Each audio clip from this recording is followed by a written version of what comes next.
Lupa belum di-record. Aduh, ampun. Oke, kita lanjut.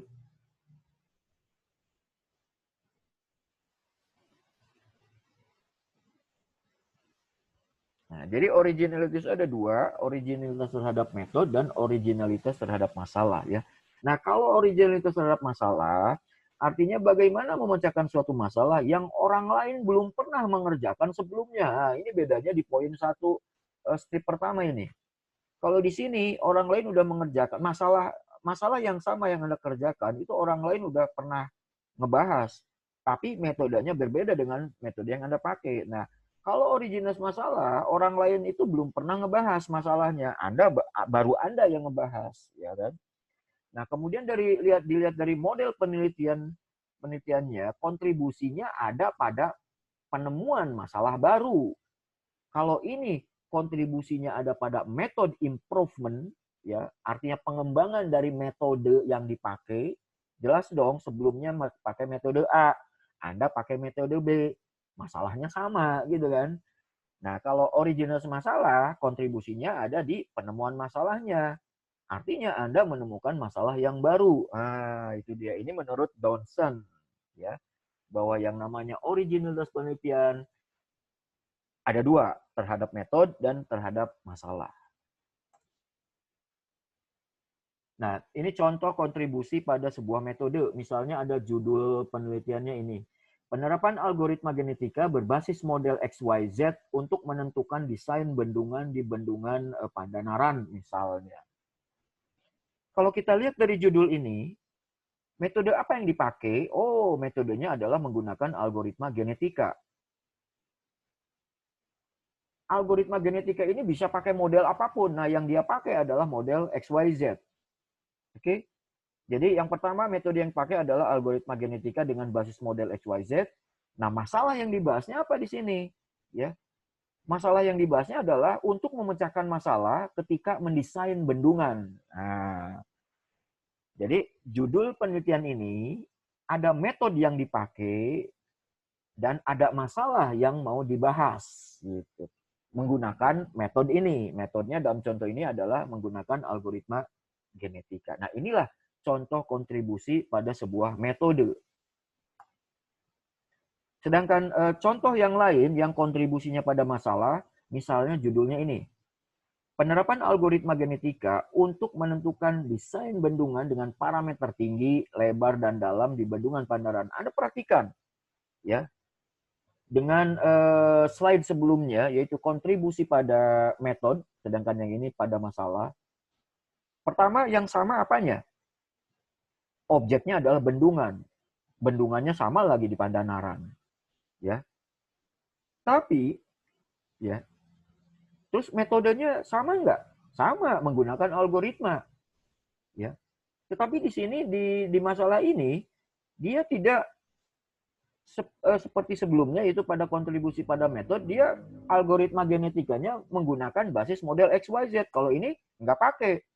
Langsung aja dia untuk kegunaannya menentukan desain bendungan dengan parameternya apa, tinggi, lebar, dan dalam. Di sini dibahas nggak tinggi, lebar, dalamnya? Enggak, ya kan? Tapi kalau di sini dibahas. Oke. Nah, di sini masalahnya yaitu penentuan desain gunungan dengan 3 parameter. Parameter tinggi, parameter lebar, dan parameter dalam. Kalau di sini nggak ada parameternya gitu. Ya. Nah, jadi ketika nanti Anda baca slide ini lagi, saya mudah-mudahan Anda bisa mengerti perbedaannya. Ya. Kemudian kalau kita gabungkan kontribusi pada masalah dan metodenya apa? Ah, misalnya kita buat judulnya begini. Penerapan algoritma genetika berbasis model XYZ untuk menentukan desain bendungan dengan parameter tinggi, lebar, dan dalam di bendungan ini. Maka metode yang dipakai adalah algoritma genetika berbasis model XYZ.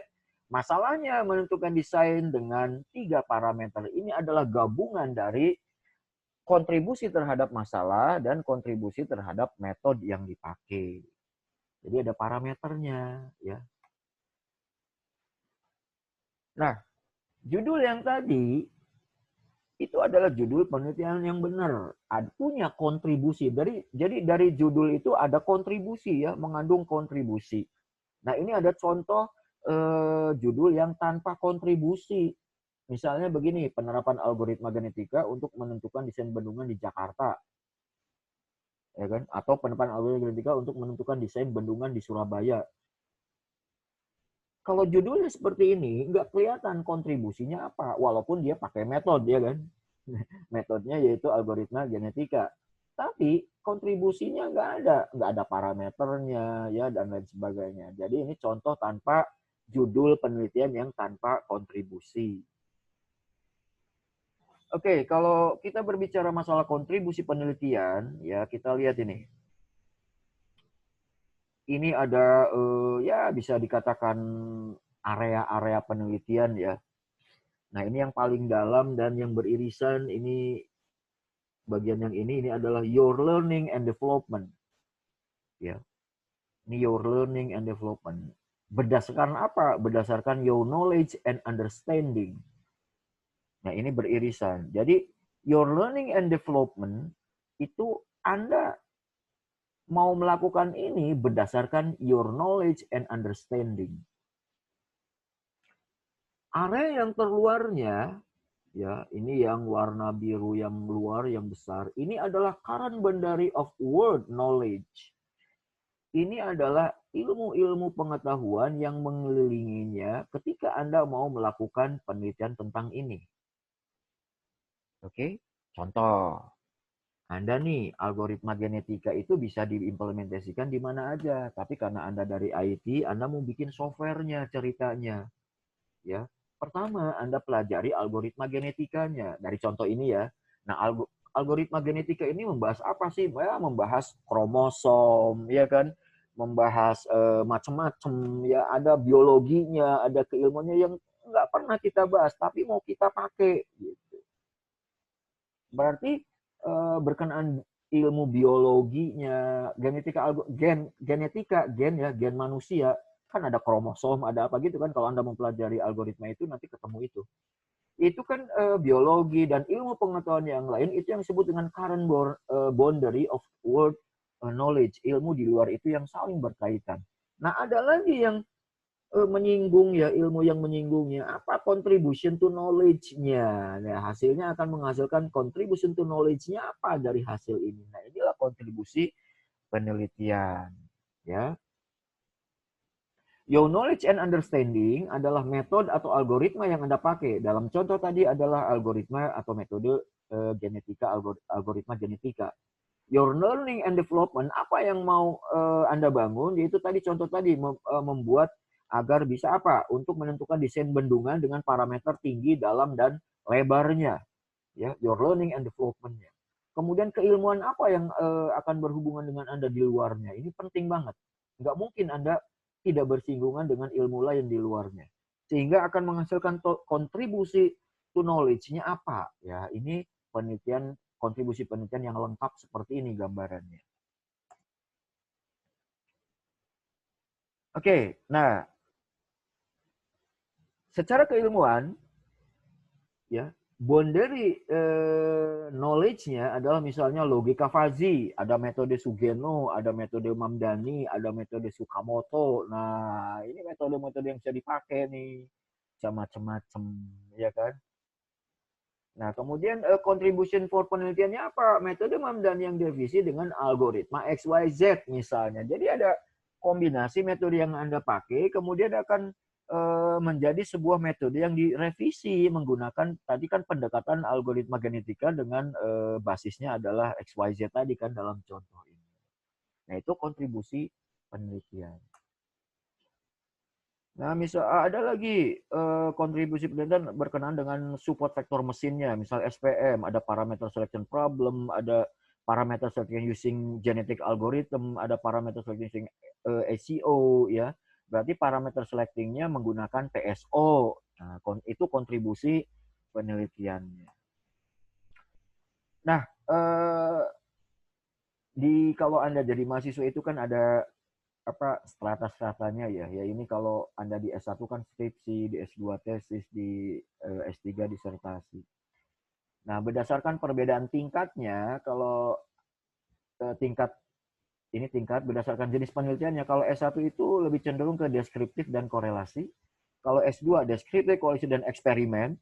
S3 juga sama, deskriptif, korelasi, dan eksperimen. Nah, berdasarkan tujuan penelitian, kalau S1 ini terapan dan menguji teori, pengujian teori berdasarkan teori. Kalau Anda S2, terapan, menguji teori, dan mengembangkan teori. Nah, kalau S3, menemukan teori ditambah lagi. Nah, kontribusi penelitiannya apa? Kalau Anda di S1, implementation and development. Kalau Anda di S2, incremental improvement, ada penambahan dari improvement, hasil penelitian di S1. Kalau di S3, ini substansial dan inovasi terbarunya apa? Nah, kemudian target publikasinya. Kalau S1 bisa aja sih masih domestic conference, Anda masih ikut konferensi atau jurnal nasional. Kalau S2 harus international conference, masuk ke jurnal internasional. Kalau disertasi juga sama, international conference dan jurnal conference. Tapi di S2 juga masih bisa di domestic conference. Nah, jadi semakin tinggi akan semakin menambahkan tingkat jenis penelitian, tujuan, kontribusi, dan targetnya, ya, jenis data pendidikan. Nah, kalau D3 bagaimana? Kalau D3 dia mengembangkan sistem informasi rumah sakit untuk rumah sakit. Ya. Kalau S1 sistem cerdas berbasis analitik untuk prediksi harga saham misalnya. Karakternya apa? Menguji teori dan ada membuat softwarenya. Ya. Kalau Anda S3, ini misalnya penerapan algoritma untuk pemilihan arsitektur jaringan secara otomatis pada untuk prediksi harga saham misalnya. Ada karakter dari penelitian ini yaitu mengembangkan teori, itu memperbaiki metode yang dipakai, dan ada kontribusinya terhadap teori atau metode. Ya. Oke, ada beberapa menit lagi. Nanti kita sambung lagi ya, ada satu slide lagi soalnya. Ini saya skip dulu. Tapi tolong videonya dibuka dulu untuk capturing ya. Tolong videonya dibuka dulu sebelum waktu session 2 habis. Nanti kita lanjut session 3, ada slide lagi. Untuk capturing, silakan dibuka videonya.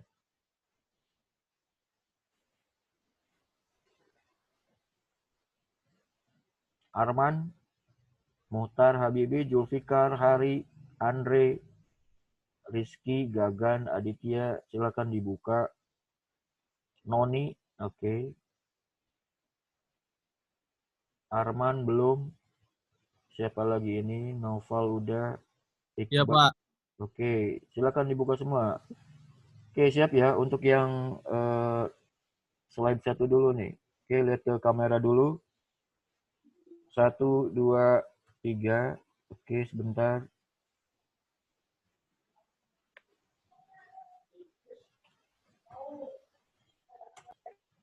Sekarang yang kedua. Oke, sebentar. Lihat kamera yang kedua. Yohanes Julius. Iqbal, silakan. 1, 2, 3. Satu lagi. 1, 2, 3. Oke, saya baca chat dulu. Oh, Putri nggak bisa kirain. Kalau ada pertanyaan silakan di chat room ya. Silakan di chat room sambil Anda mendengarkan kuliah saya. Silakan kalau ada pertanyaan di chat room. Karena nggak ada pertanyaan, saya lanjut. Nanti ada break sekali lagi dan kita lanjut di sesi yang ketiga yang terakhir ya. Nah, berikutnya adalah saya melanjutkan di penelitian bidang ilmu komputer itu contoh-contohnya apa aja sih? Oke, ya. Oke, sekitar 4 menit lagi nanti close untuk saving video sesi kedua, biarin aja ya. Nanti kita sambung lagi. Kira-kira penelitian bidang ilmu komputer apa aja? Oke, kita lihat nih contoh-contohnya. Tadi kita udah mempelajari ranah keilmuan di IT itu apa aja? Ada information system, ada computer science. Nah, ini yang lebih lengkap lagi ada di sini nih. Ada research area coverage di bidang IT itu apa aja? Anda bisa baca slide ini, konten ini di e-booknya Pak Zainal Sibuan. Udah saya upload, Anda tinggal download. Ya. Nah, ini adalah research area coverage bidang IT ya. Anda perhatikan, ini ada 1, 2, 3, 4, segi 6, di mana ada 6 segi 6 yang paling dalam, di tengah, dan yang paling luar. Yang paling dalam ini adalah topik intinya nih. Kemudian di luarnya ini adalah topik kolaborasi. Dan yang ketiga ini adalah hubungan antar topik, yaitu inti dan kolaborasi. Perhatikan baik-baik. Topik inti Anda ini adalah topik-topik yang bisa Anda ambil berdasarkan keilmuan di IT. Misalnya topik intinya adalah tentang model produk. Anda berminat tentang metadata, Anda berminat tentang open source, ya, open system, ya. Misalnya Anda bikin Linux, misalnya Anda tertarik. Anda berminat di misalnya ini sistem informasi, ada standar atau di SCN, ada standar ICT, kemudian ada topik intinya tentang ilmu pengetahuan, topik intinya tentang proses bisnis, topik intinya tentang logistik informasi dan life cycle, ya. Kemudian ini ada irisan-irisannya nih. Ada pengetahuan tentang manajemennya, ada pengetahuan tentang pengambilan keputusan SPK yang Anda pelajari di mata kuliah SIM Pakar dan data mining mungkin ya. Kemudian ada tentang visualisasi, entah itu visualisasi informasi dan lain sebagainya. Kemudian di luar topik inti ini adalah topik kolaborasi, ya. Ya, ada otomatisasi, ya, ada e-bisnis, ada mobile business, ada tentang manajemen, diagram alir manajemen, manajemen kualitas, ya kan? Ada SPK juga ada dan lain sebagainya. Kemudian hubungan antar topik, ya. Kalau Anda mau ngebahas Anda berada di ranah hubungan antar topik, berarti Anda harus tahu inti dan kolaborasinya kan.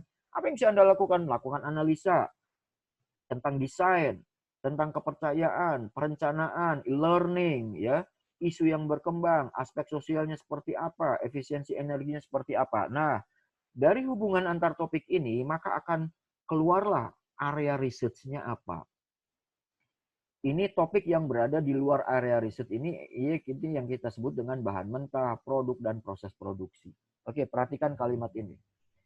Pada dasarnya, fokus bidang ilmu komputer mengalami pergeseran dari berbagai bidang ilmu yang antara lain teknik elektro, ya, atau electrical engineering.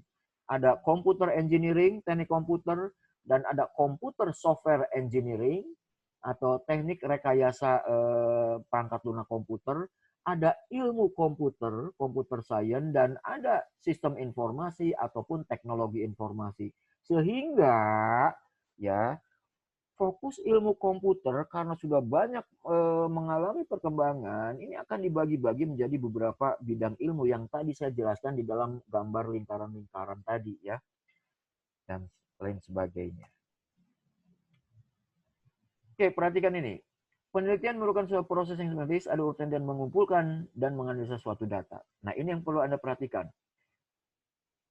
Perlu diketahui bahwa untuk melakukan suatu penelitian membutuhkan suatu keahlian khusus. Nah, contoh,